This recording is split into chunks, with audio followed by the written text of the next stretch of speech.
Kumusta ka na, mahal ko? Sana maayos ang kalagayan mo. Naalala lang kita. Naalala ko lang yung panahong tayo pa. Nung masaya pa. Salamat sa lahat. Sa mga gabing magdamag tayong magkausap. Salamat sa araw-araw na pagbati ng magandang umaga. Sa mga kumusta ka na.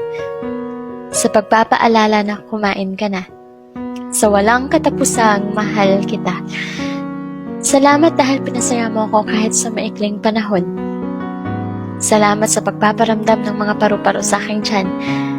Sa mga pangako, sa kinabukasan na magkasama nating pinlano. Mga bagay na kailan may hindi maglalaho. Tunay ngang pinasaya mo ako.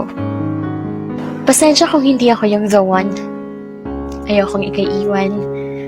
Ngunit hindi ko na ito magagawa pa. Ikaw ang unang tumalikod. Hindi ko kayang makita ka na dahan-dahan akong iniiwan. Tapos na ako sa pakikipaglaban. Para sa iyong pagmamahal, para sa atin.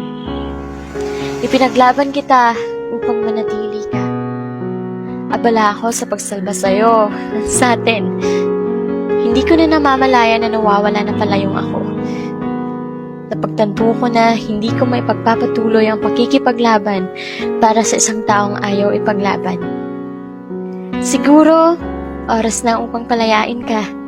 Siguro, oras na para ang sarili ko naman ang aking mahalin. Siguro, oras na para aking tanggapin.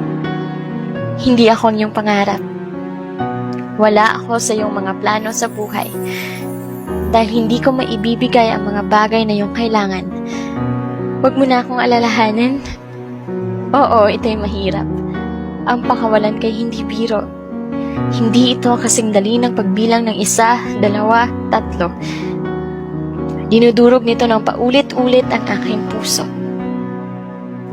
Kakailanganin nito ng napakahabang oras upang maibalik ang lahat ng mga piraso, upang maging okay, upang umusad at muling magmahal.